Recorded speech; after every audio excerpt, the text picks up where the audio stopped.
Hi student, welcome to a new video. पिछले video में हमने question number 1 class 12 book keeping and accountancy का solve किया था। इस वीडियो में हम क्वेश्चन नंबर 2 सॉल्व करेंगे। तो फर्स्ट हम क्वेश्चन पढ़ते हैं।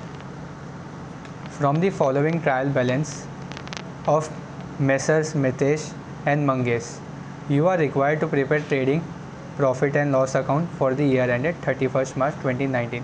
ये सम भी पिछले सम जैसा ही है। इसमें हमें trading account, profit and loss account and balance sheet as on date बनाना है। हमारे सामने ये ट्रायल बैलेंस है। उससे पहले आप अच्छे से ये कॉलम याद कर लीजिए, बैलेंस शीट के, प्रॉफिट एंड लॉस अकाउंट के और साथ में ही ट्रेडिंग अकाउंट के। जब आप ये अच्छे से याद कर लेंगे तो आगे के सम आपके लिए सॉल्व करना बहुत ही आसान हो जाते हैं। इसके अलावा आप एडजस्टमेंट भी अच्छे से पढ़ लीजिए, क्योंकि यही मेन होते हैं दो चीज़ जो इस सम को सॉल्व करने में काम आते हैं। तो अब सम के साथ आगे की शुरुआत करते हैं। फर्स्ट हमारा लिखा है स्टॉक एज ऑन 1/4/2018। तो ये फाइनेंशियल ईयर है 2018 से 2019 का। तो ये जो फर्स्ट स्टॉक होता है इसे हम ओपनिंग स्टॉक कहते हैं, और ओपनिंग स्टॉक ट्रेडिंग अकाउंट की डेबिट साइड पे आता है। इसका अमाउंट है 25,000। तो हमें इसे हमेशा आउटर कॉलम में लिखना है, क्योंकि ओपनिंग स्टॉक का कभी भी कोई भी एडजस्टमेंट नहीं होता। नेक्स्ट है हमारा बिल्डिंग। बिल्डिंग एक फर्म के लिए एसेट्स होता है, तो इसलिए हम उसे एसेट्स की कॉलम में लिख देंगे। अब हमें उसे इनर कॉलम में लिखना है कि आउटर कॉलम में। उसके लिए हमें एडजस्टमेंट को अच्छे से देख लेना होगा कि बिल्डिंग का नाम कहीं हो ना हो। तो यहाँ पे जैसे आप 6th एडजस्टमेंट देख सकते हैं, तो यहाँ पे बिल्डिंग का नाम मेंशन है, तो इसलिए हमें बिल्डिंग पे एक सिंबल मार्क कर लेना होगा, जिससे हमें वो याद रहे कि हमें बिल्डिंग का अमाउंट को इनर कॉलम में मेंशन करना है। नेक्स्ट है carriage. Carriage and carriage inward को हम ट्रेडिंग अकाउंट की डेबिट साइड लिखते हैं, और कैरिएज आउटवर्ड को प्रॉफिट एंड लॉस में लिखते हैं। ये सिर्फ यहाँ पे कैरिएज है, तो ये ट्रेडिंग अकाउंट की डेबिट साइड में आएगा। नेक्स्ट है फैक्ट्री इंश्योरेंस। फैक्ट्री इंश्योरेंस आती है ट्रेडिंग अकाउंट की डेबिट साइड में। जो भी फैक्ट्री रिलेटेड कोई भी एक्सपेंस या चीज़ें होती है वो हमेशा ट्रेडिंग अकाउंट में आती है। एंड प्रॉफिट एंड लॉस में सब ऑफिस रिलेटेड एक्सपेंस आते हैं।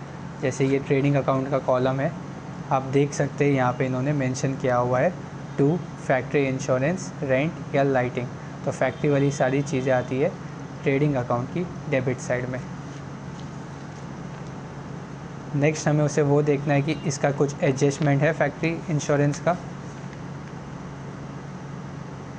तो आप देख सकते हैं पीछे फैक्ट्री इंश्योरेंस कहीं पे भी नेम मेंशन नहीं है, तो ये भी आ जाएगा सीधा आउटर कॉलम में।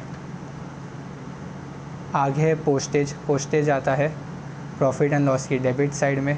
बिल्स रिसीवेबल आ जाते हैं एसेट्स में, एंड सन्ड्री डेटर्स आते हैं हमारे एसेट्स में। पीछे सन्ड्री डेटर्स पे खाली एडजस्टमेंट में उनका नाम आया है, लास्ट वाला write off 1000 bad debt and maintained RDD on sundry debtors. तो हमें सन्ड्री डेटर्स को एक साइन मार्क करनी होगी। Return inward. ये रिटर्न इनवर्ड को हम सेल्स रिटर्न भी कह सकते हैं। तो इसका मतलब ये होता है कि हमें इसे सेल्स में से लेस करना है। तो रिटर्न इनवर्ड और सेल्स को मैं एक सिंबल मार्क कर लेता हूँ।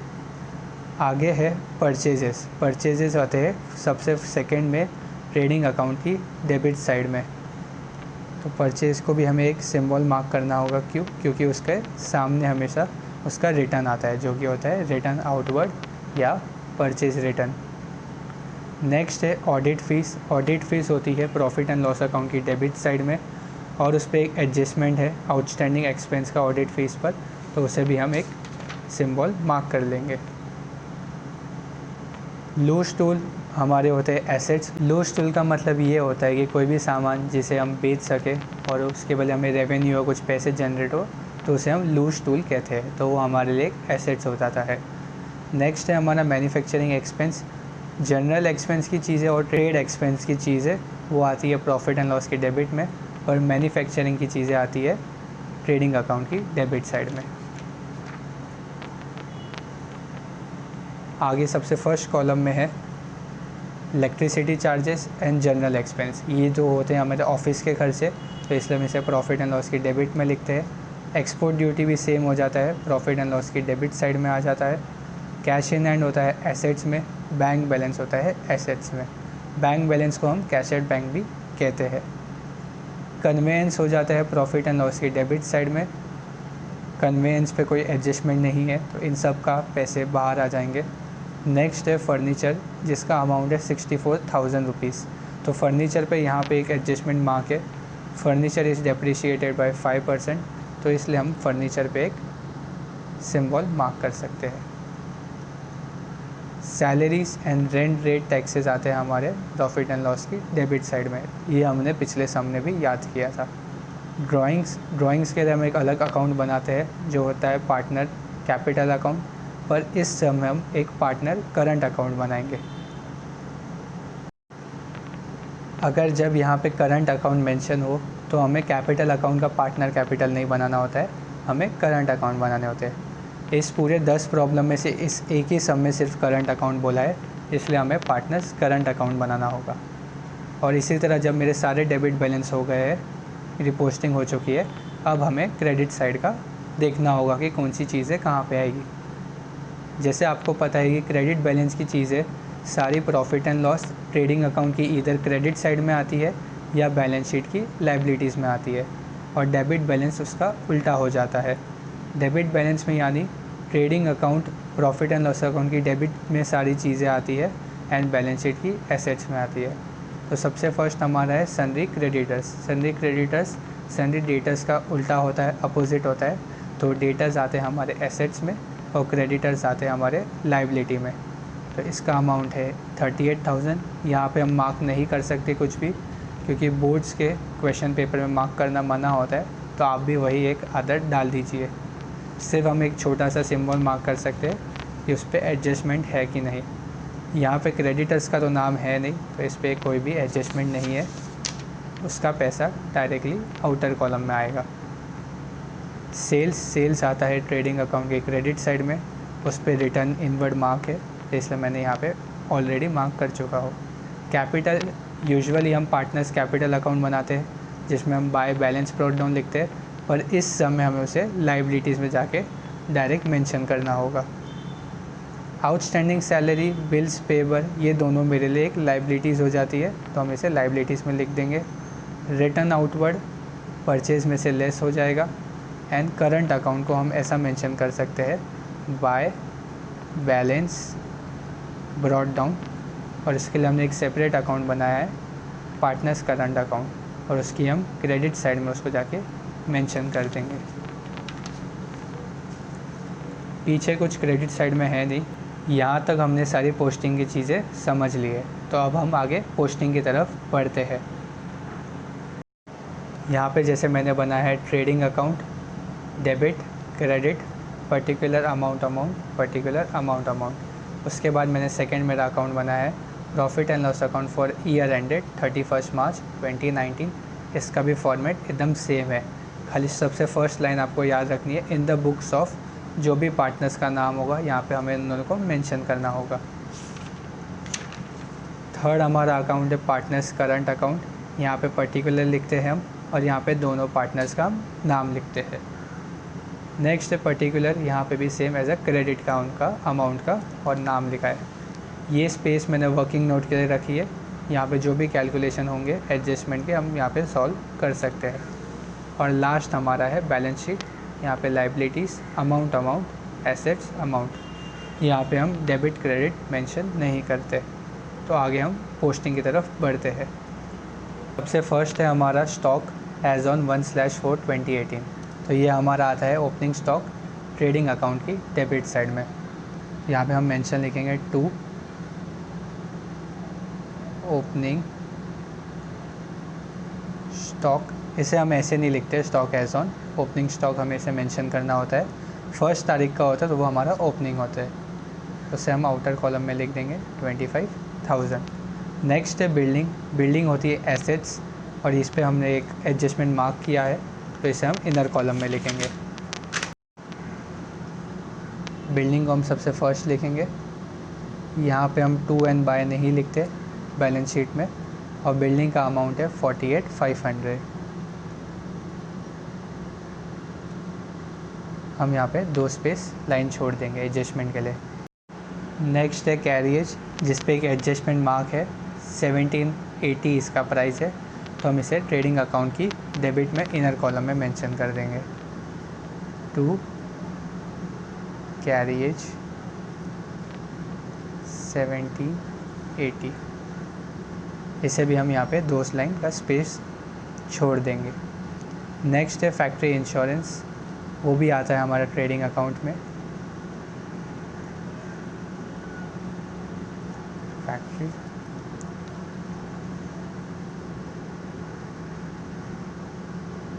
इंश्योरेंस, इसका रुपीज़ है 2700, ये डायरेक्टली आउटर कॉलम में मेंशन हो जाएगा। पोस्टेज आता है प्रॉफिट एंड लॉस की डेबिट साइड में।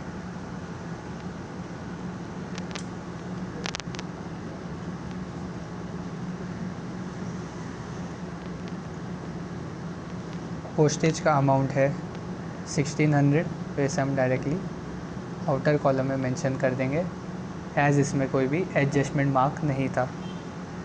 आगे है बिल्स रिसीवेबल और सनरी डेटर्स, ये दोनों मेरे एसेट्स है।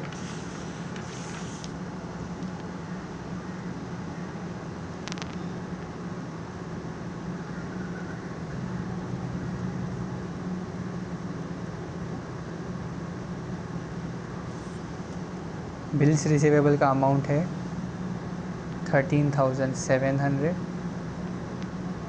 इसमें मैं एक ही लाइन का स्पेस छोड़ूंगा क्योंकि यहाँ पे एडजस्टमेंट मेंशन नहीं था। आगे है सनरी डेटर्स, जिसका अमाउंट है 52,200, इसमें मैं कम से कम 3 लाइन का स्पेस लीव कर दूंगा। रिटर्न इनवर्ड है नेक्स्ट। रिटर्न इनवर्ड सेल्स में से लेस होता है, तो जब मैं सेल्स का एंट्री करूँगा तब उसमें से लेस कर दूँगा। नेक्स्ट है परचेज़ आती है ट्रेडिंग अकाउंट की डेबिट साइड में, तो यहाँ पे हम लिख सकते हैं टू परचेज़, इस पर कोई एडजस्टमेंट मार्क नहीं होता और उसके सामने वाले कॉलम यानी क्रेडिट बैलेंस में उसका रिटर्न है, तो इसलिए इसे हम इनर कॉलम में मेंशन करेंगे 68,900। आगे है ऑडिट फ़ीस आ जाती है प्रॉफिट एंड लॉस की डेबिट साइड में।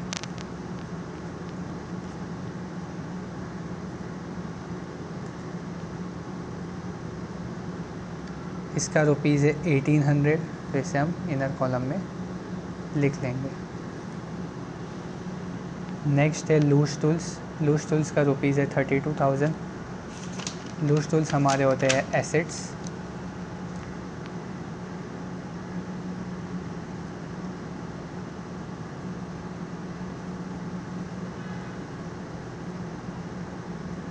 तो हम उसे आउटर कॉलम में लिख लेंगे।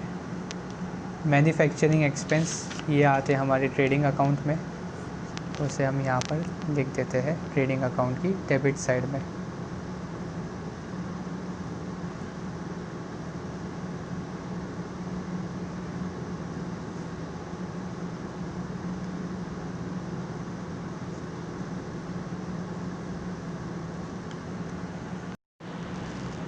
आगे है इलेक्ट्रिसिटी चार्जेस, जिसका अमाउंट है 2600, वो आता है प्रॉफिट एंड लॉस की डेबिट साइड में, तो हम इसे यहाँ पे लिख देंगे टू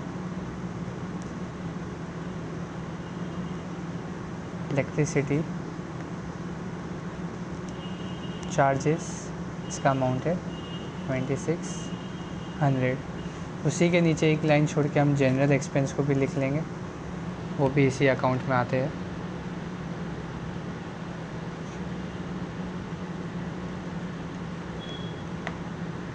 इसका है 3400। नेक्स्ट जनरल एक्सपेंस के बाद आता है एक्सपोर्ट ड्यूटी, वो भी प्रॉफिट एंड लॉस की डेबिट में ही आती है। एक्सपोर्ट ड्यूटी, इसका अमाउंट है 1000 रुपीज़, इसे भी आउटर कॉलम में लिख देना। Cash in hand cash bank balance आते हैं एसेट्स में।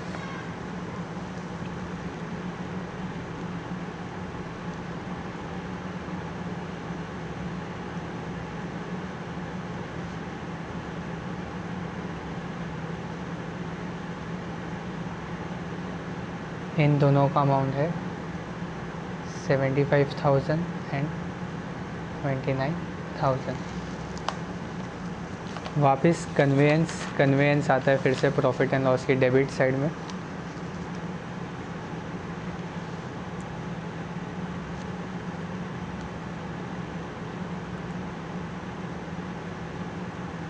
इसका अमाउंट यहाँ पे है 4100, इसे भी हम आउटर कॉलम में लिख लेंगे। फर्नीचर वो आते हैं हमारे एसेट्स में।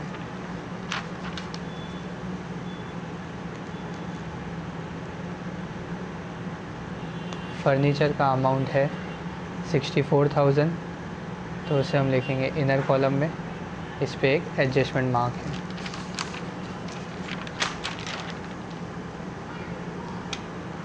नेक्स्ट यहाँ पर है सैलरीज़ का है 2000 और रेंट का है 3700। ये दोनों आते हैं प्रॉफिट एंड लॉस अकाउंट में ही।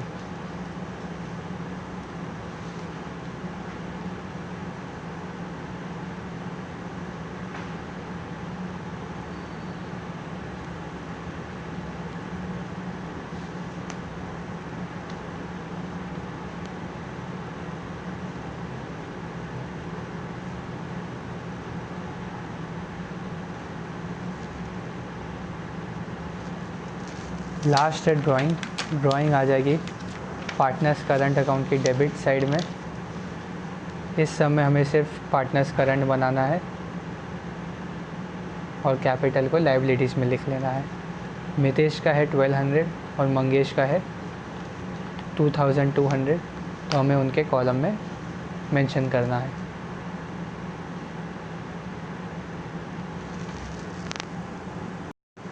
तो इसी तरह मेरी सारी डेबिट बैलेंस की चीज़ें, जैसे ट्रेडिंग अकाउंट का debit, profit and loss account की डेबिट साइड,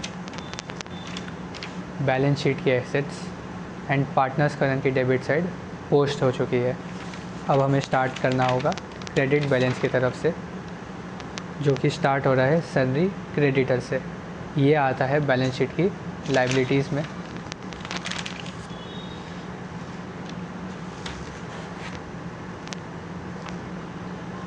तो हमें लायबिलिटीज़ के लिए कुछ लाइन छोड़नी होती है, फिर उसके बाद हम यहाँ पे लिख सकते हैं सन्ड्री क्रेडिटर्स। इसका अमाउंट है 38,000। इस पर कोई एडजस्टमेंट नहीं था, इसलिए इसका रुपीज़ पैसे बाहर गए। सेल्स आते हैं ट्रेडिंग अकाउंट की क्रेडिट साइड पर।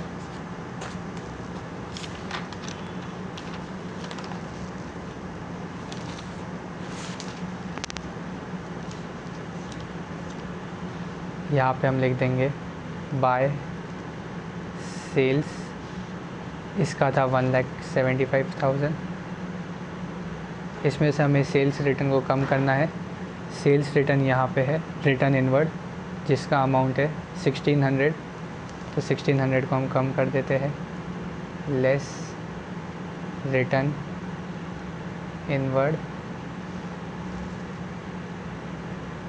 हम माइनस जब भी करेंगे तो उसे ब्रैकेट में लिखना है और अंडरलाइन करके उसके सामने माइनस करके अमाउंट लिखना है।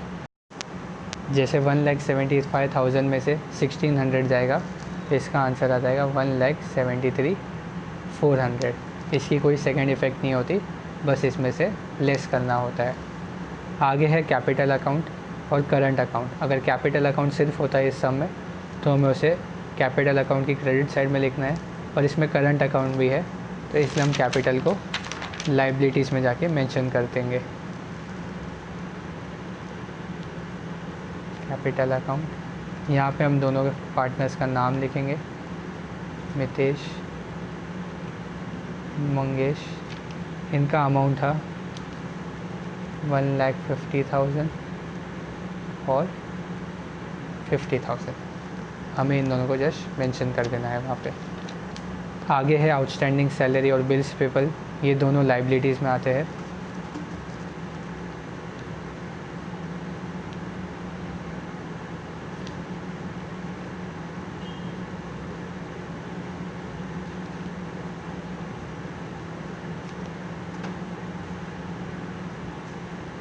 इन दोनों का अमाउंट है 2,000 और 18,000।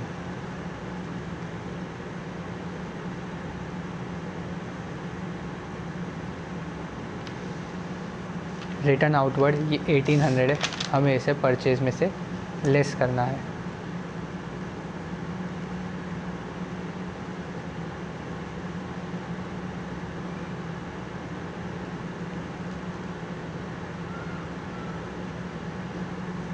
जब हम 68,900 में से 1800 माइनस करेंगे तो हमारा अमाउंट आता है 67,100।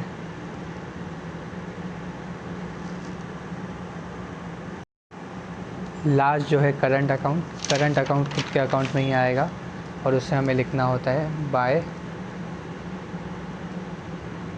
Balance brought down. इनका अमाउंट है 3,000 एंड 2,000। अब हमारा सारा पोस्टिंग हो गया है। अब हम आगे एडजस्टमेंट को सॉल्व करेंगे। अब यहाँ पर 9 एडजस्टमेंट है। सबसे फर्स्ट वाला है इन्फॉर्मेशन की। Mitesh and Mangesh are sharing profit and loss in their ratio 3:1। पिछले सम में इक्वली 1-2 रेशियो पार्टनर कर रहे थे, इसमें यहाँ पे उन्होंने बताया है कि 3:1 है। इसका मतलब अगर जितना भी प्रॉफिट होगा तो मितेश लेंगे 3% और मंगेश लेंगे उसका 1%।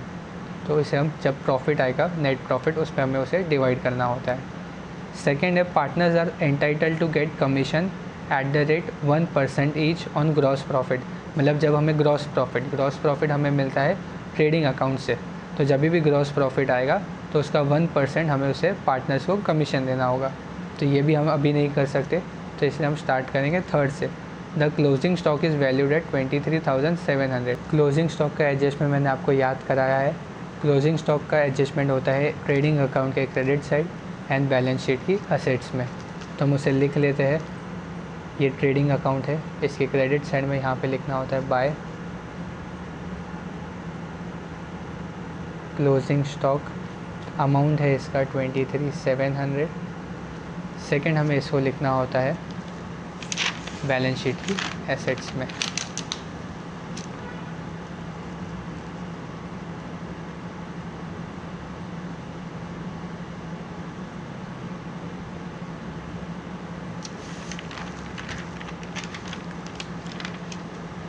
अब थर्ड वाला हमारा एडजस्टमेंट हो चुका। फोर्थ में बोला है आउटस्टैंडिंग एक्सपेंस। आउटस्टैंडिंग का मतलब मुझे किसी को पैसे देने बाकी है तो मुझे उसको देना होगा। जैसे ऑडिट फीस में मुझे 400 देना है एंड कैरियज में 600। आउटस्टैंडिंग एक्सपेंस हमेशा एक फर्म के लिए एक लाइबिलिटी होती है, तो इसका एडजस्टमेंट होता है ऐड करना कंसर्न डिपार्टमेंट को या कंसर्न नाम को, जिसका नाम होगा। यहाँ पे ऑडिट फीस का नाम है तो हमें उसको ऐड करना होगा और दूसरा बैलेंस शीट की लाइबिलिटीज़ में लिखना होगा। तो ऑडिट फीस ये रहा प्रॉफिट एंड लॉस की डेबिट में। यहाँ पे हम लिखेंगे ऐड आउटस्टैंडिंग एक्सपेंस। 400 को ऐड करना है, 18 और 4 होता है 22 और पीछे के 2 ज़ीरो बाहर। इसकी सेकंड इफ़ेक्ट बाकी है, उससे पहले मैं कैरियज को ऐड कर लेता हूँ। कैरियज का है 600। कैरियज ट्रेडिंग की डेबिट में आता है यहाँ पे, तो हमें उसे ऐड करना होगा।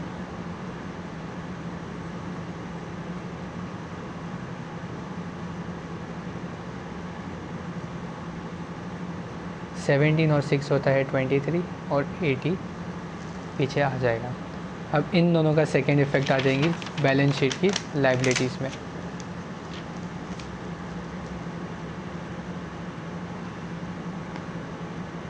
आउटस्टैंडिंग एक्सपेंस एक है यहाँ पे ऑडिट फीस का, जो कि आया था हमारा अमाउंट 400 रुपीज़। नेक्स्ट है हमारा कैरियज, जिसका अमाउंट मेंशन वहाँ पे था 600। नेक्स्ट स्टेप है fifth, building is valued at 46,500। अभी यहाँ पे ना तो डेप्रिशिएट लिखा है, ना तो अप्रिशिएट, ना कि आउटस्टैंडिंग और प्रीपेड दिया है, यहाँ पे कुछ वैल्यू करके है। तो ये एक न्यू एडजस्टमेंट है। तो इसे हमें कैसे समझना होगा? बिल्डिंग का बुक वैल्यू में, बुक मतलब ट्रायल बैलेंस में वैल्यू था 48,500 और साल के आखिरी में मतलब एंड ऑफ द ईयर 31 मार्च को उसका वैल्यू हो चुका है 46,500। तो 48,500 से मैं बता देता हूँ, यहाँ पे 48,500 से 46,500 हो गया। तो ये डिक्रीज़ इन वैल्यू है, तो डिक्रीज़ इन वैल्यू हमेशा प्रॉफिट एंड लॉस की डेबिट साइड में जाएगी। तो हम इसे ऐसे लिखेंगे, लेस डिक्रीज़ इन वैल्यू। अब कितना डिक्रीज़ हुआ है, 48,500 से 46,500 हो गया, तो यहाँ पे 2,000 का डिक्रीज़ हुआ है। तो हम यहाँ पे 2,000 को लेस करेंगे और बाहर लिख देंगे 46,500। आप इन दोनों को नॉर्मली सब्ट्रैक्ट करके भी 2,000 आंसर मिल सकता है। अब इसकी सेकेंड इफ़ेक्ट आ जाएगी प्रॉफिट एंड लॉस अकाउंट की डेबिट साइड में। यहाँ पे आप डेप्रिशिएट भी लिख सकते हो या डिक्रीज़ इन वैल्यू भी लिख सकते हो। डिक्रीज़ इन एसेट्स, उनका नाम था बिल्डिंग। अमाउंट कितना डिक्रीज़ हुआ था वहाँ पे 2,000 का, तो 2,000 आउटर कॉलम में आ जाएगा। नेक्स्ट है फर्नीचर इज़ डेप्रिशिएटेड। ये भी इसी के जैसा सेम है। डेप्रिशिएट का मतलब ही होता है वैल्यू में डिक्रीज़ हो जाना। यहाँ पे उन्होंने 5% बोला है, तो फर्नीचर ये रहा। फर्नीचर का अमाउंट है 64,000। यहाँ पे हम लिखेंगे लेस डेप्रिशिएट। 64,000 का 5% होता है 3,200। जब हम इन दोनों को लेस करेंगे तो इसका अमाउंट आ जाता है 6,800 और इसकी सेकेंड इफ़ेक्ट आ जाएगी प्रॉफिट एंड लॉस की डेबिट साइड में। टू डेप्रिशिएट, यहाँ पे कितना 5% था 3,200 फर्नीचर पे, तो उसे हम डायरेक्टली आउटर कॉलम में लिख लेंगे। नेक्स्ट है provide interest on partner capital eight 2.5%। इसका मतलब हमें पार्टनर को इंटरेस्ट देना है। तो इंटरेस्ट कभी भी आता है पार्टनर्स कैपिटल या करंट अकाउंट की क्रेडिट साइड में, उसका सेकेंड इफ़ेक्ट आ जाता है प्रॉफिट एंड लॉस अकाउंट की डेबिट साइड में। तो हमें पार्टनर्स को कितना परसेंट देना है, 2.5% उनके कैपिटल पे। तो ये आपको मैं वर्किंग नोट में एक बार शो कर लेता हूँ।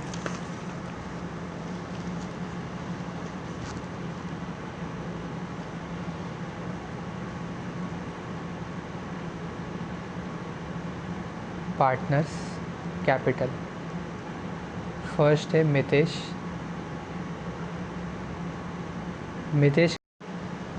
का कैपिटल कितना था 1,50,000। उस पर हमें 2.5% निकालना है।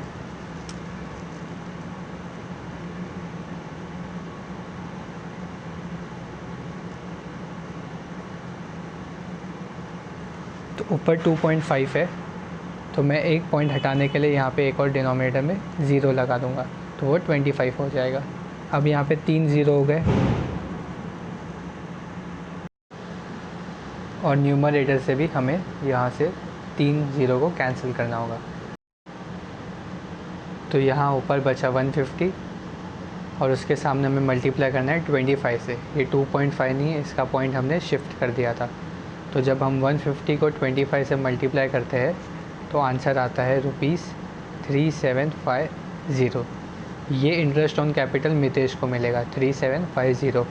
अब मंगेश का होगा, मंगेश का यहाँ पे मुझे कैपिटल लिखना है जो कि है 50,000। अब उस पर सेम रेट ऑफ इंटरेस्ट रहेगा 2.5%। तो हमें पहले पॉइंट शिफ्ट करके एक नीचे 0 लगा देना होगा। यहाँ से 3 0 1 2 3 1 2 3। 50 को 25 से जब हम मल्टीप्लाई करते हैं, जैसा आपको वर्किंग नोट बता सकता हूँ, 50 को जब हम 25 से मल्टीप्लाई करते हैं, 5 0 0, 5 5 25, 2 0 0, 2 5 10। आंसर आता है हमारा 1250। अब हमें इसे पार्टनर्स करंट अकाउंट की क्रेडिट साइड में लिखना होगा और दूसरा प्रॉफिट एंड लॉस की डेबिट। ये एडजस्टमेंट है, ये आपकी टेक्स्ट बुक में आपको मिल जाएगा, उसे आपको याद करना होगा। इसलिए हम यहाँ पे लिख देंगे बाय इंटरेस्ट ऑन कैपिटल। ये कैपिटल पे इंटरेस्ट है, कितना था 3750 और 1250। अब इसकी सेकेंड इफ़ेक्ट हम लिख देंगे प्रॉफिट एंड लॉस की डेबिट साइड में।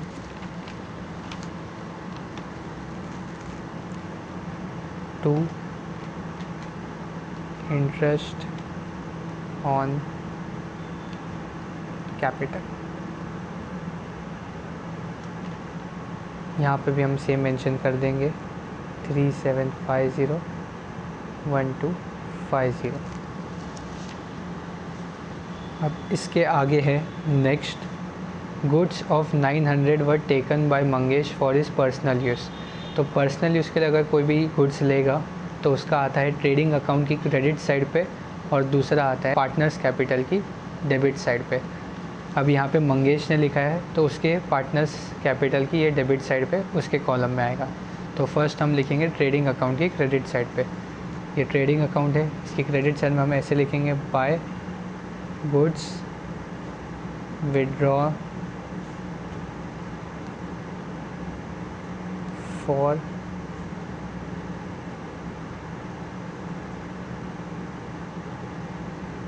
Personal use. यहाँ पे उसका कितना अमाउंट है 900 का आउटर कॉलम में लिख देंगे।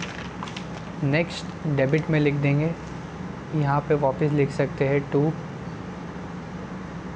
ड्राइंग्स करके।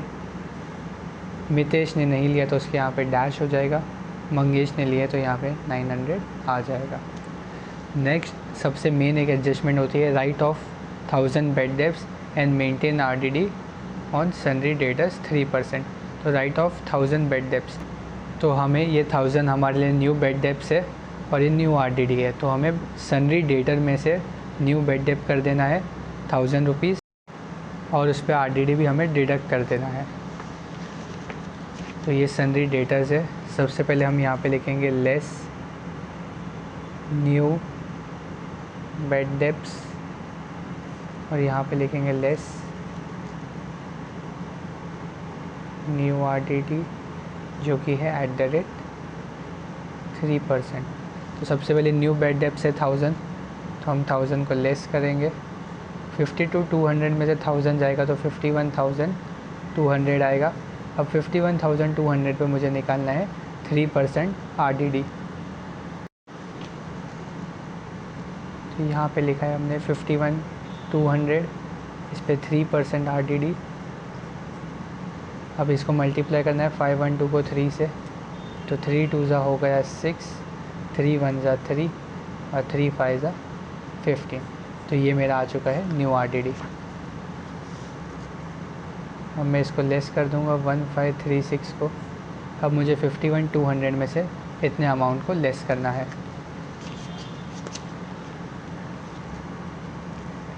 $51,200 लेस 1536,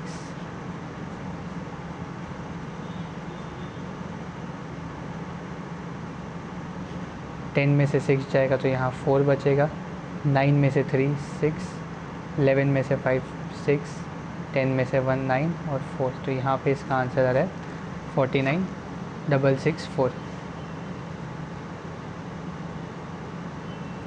अब इसका सेकेंड इफेक्ट आएगा प्रॉफिट एंड लॉस की डेबिट साइड में। अब ये प्रॉफिट एंड लॉस की डेबिट में आएगा, एज यहाँ पे स्पेस नहीं है तो मैंने पीछे एक और कंटिन्यू में अकाउंट बना दिया है। यहाँ पर मैं लिखूँगा 2 न्यू बेड डेब्ट्स, और यहाँ लिखूँगा 2 new RDD. New bad debts था 1000, न्यू आरडीडी था 1536। अब इस तरह मेरे सारे एडजस्टमेंट सॉल्व हो चुके हैं, सिर्फ सेकंड वाला बाकी है। जब तक वो ग्रॉस प्रॉफिट नहीं आएगा तो तब तक वो सॉल्व नहीं हो पाएगा। तो हम सबसे पहले ट्रेडिंग अकाउंट को टैली कर लेते हैं। फर्स्ट हमें यहाँ पे पूरा क्रेडिट साइड का टोटल करना होगा और डेबिट साइड का भी सेम टोटल करना होगा। तो पहले हम क्रेडिट साइड का टोटल कर देते हैं।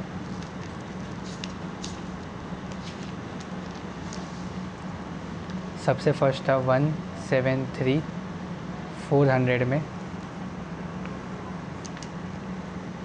23,700 प्लस 900 को ऐड करना है।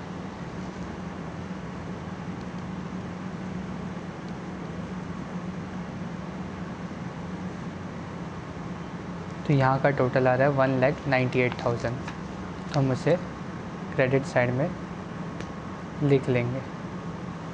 अब हमें डेबिट साइड का टोटल करना है। तो जब हम डेबिट साइड का टोटल कर रहे हैं तो अमाउंट आता है 99,000। अब इन दोनों में से क्रेडिट साइड बड़ी है तो हम क्रेडिट साइड को 2 बार नीचे मेंशन कर देंगे, 1,98,000, और यहाँ पे भी सेम लिख देंगे 1,98,000। अब क्रेडिट साइड बड़ी थी तो हम डेबिट साइड में एक सर्कल कर लेंगे और 1,98,000 में से 99,000 को लेस कर देंगे। तो जब हम इन दोनों को लेस करते हैं तो अमाउंट आता है 99,000, और ये मेरा आ जाता है 2 ग्रॉस प्रॉफिट कैरिड डाउन। अब हमें इस ग्रॉस प्रॉफिट को दूसरे अकाउंट, जो कि हमारा है प्रॉफिट एंड लॉस अकाउंट, उसकी क्रेडिट साइड में लिखना है। यहाँ पे डेबिट साइड में आया था तो हमें उसका उल्टा क्रेडिट में लिखना है। तो यहाँ हम लिख देंगे by gross profit brought down, जो आया था 99,000। तो हम इस साइड का टोटल करेंगे तो 99,000 आएगा, पर हमारा एक एडजस्टमेंट बाकी है, जो कि है हमें निकालना है कमीशन 1% ऑन ग्रॉस प्रॉफिट। तो ग्रॉस प्रॉफिट था हमारा 99,000, उस पर 1% होता है 990। तो हम कमीशन कैसे देते हैं, पार्टनर्स को देना है, तो पार्टनर्स अकाउंट की क्रेडिट साइड में आ जाएगा और प्रॉफिट एंड लॉस की डेबिट साइड में। तो पार्टनर्स करंट की क्रेडिट पे हम लिखेंगे बाय कमीशन, यहाँ पे 990 आएगा, यहाँ पे भी 990 आएगा। अब इसे हमें लिखना होगा प्रॉफिट एंड लॉस अकाउंट की डेबिट साइड पर। यहाँ पर हम मेंशन कर देंगे, ये हमारा कंटिन्यू था, टू कमीशन ऑन पार्टनर्स, यहाँ पे हम लिख देंगे 990 एंड 990। अब क्रेडिट साइड का टोटल आ रहा था, सिर्फ ग्रॉस प्रॉफिट था वहाँ पे 99,000, और हमें अब डेबिट साइड का टोटल कैलकुलेट करना होगा। अब यहाँ पे हम डेबिट साइड का टोटल करेंगे। तो सबसे फर्स्ट है 1,600, नेक्स्ट है 2,200, 2,600, 3,400, 1,000, 4,100, 2,000, 3,700 less 2,000, 3,200 less 3.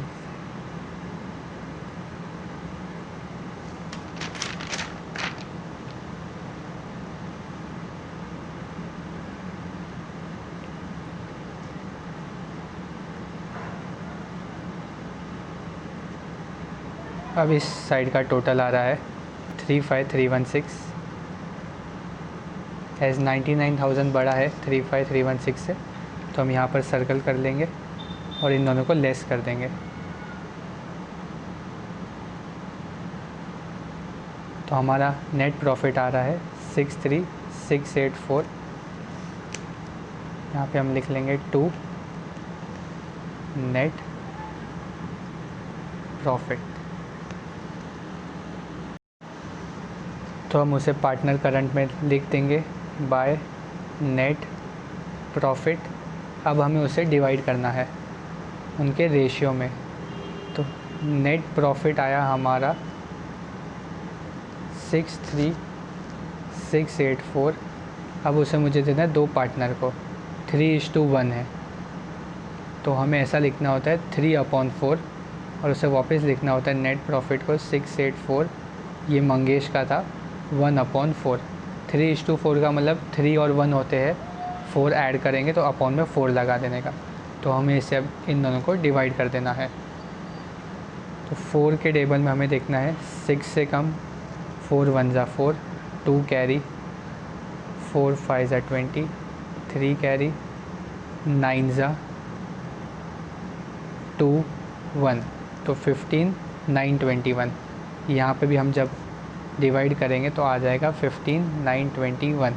तो 15,921 को जब हम 1 से मल्टीप्लाई करते हैं तो इसका अमाउंट वही आता है 15,921, और ये है मंगेश का profit after dividing from this ratio. तो यहाँ पे हम लिख देंगे 15,921, और 15,921 को जब हम 3 से मल्टीप्लाई करते हैं तो आंसर आ जाता है 15,921 इंटू 3 47,763।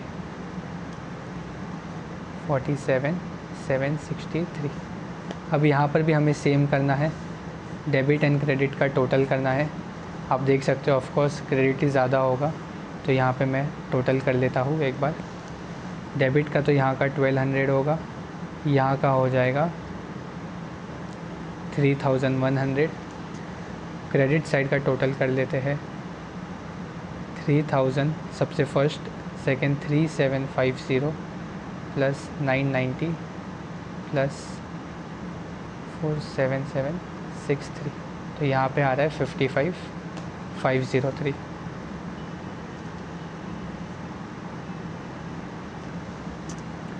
मंगेश का कैलकुलेशन करके आ रहा है 2,000,1250,990,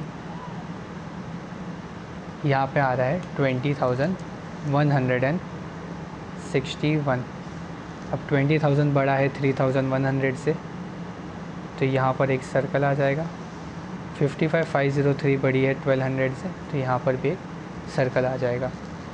तो जब 20,161 में हम 3,100 को लेस करते हैं तो इसका अमाउंट आ जाता है 17,061, और 55,503 में से जब हम लेस करते हैं 1200 को तो इसका आंसर आ जाता है 54,303।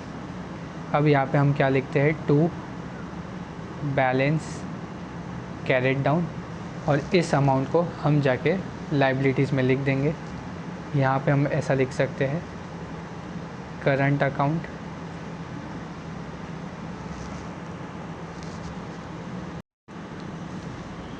तो सबसे फर्स्ट हमारे पार्टनर है मितेश, नेक्स्ट है मंगेश। इनके अमाउंट आए थे 54,302 एंड 17,061। तो हम लाइबिलिटी साइड को कैलकुलेट कर लेते हैं। 1,50,000 plus 50,000 plus 54,303 plus 1,761 plus 38,000 plus 2,000 plus 18,000 plus 400 plus 600। तो इस साइड का टोटल आ रहा है 3,30,364। एंड सेम हमें एसेट्स का कैलकुलेट करना है। 46,500 13,700 प्लस 49,664 32,000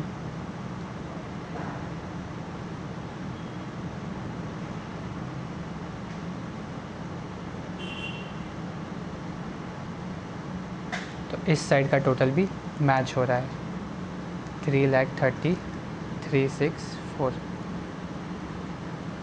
इस साइड का हमारा ये दोनों साइड टैली हो चुकी है। थोड़े एडजस्टमेंट इस क्वेश्चन में नए थे, जैसे partners are entitled to get commission और इंटरेस्ट ऑन पार्टनर्स कैपिटल, तो ये आप अच्छे से देख लीजिएगा। इनका एडजस्टमेंट पार्टनर्स कैपिटल की क्रेडिट साइड आता है एंड प्रॉफिट एंड लॉस की डेबिट में। अरे आप ध्यान से एक बार देख लीजिएगा।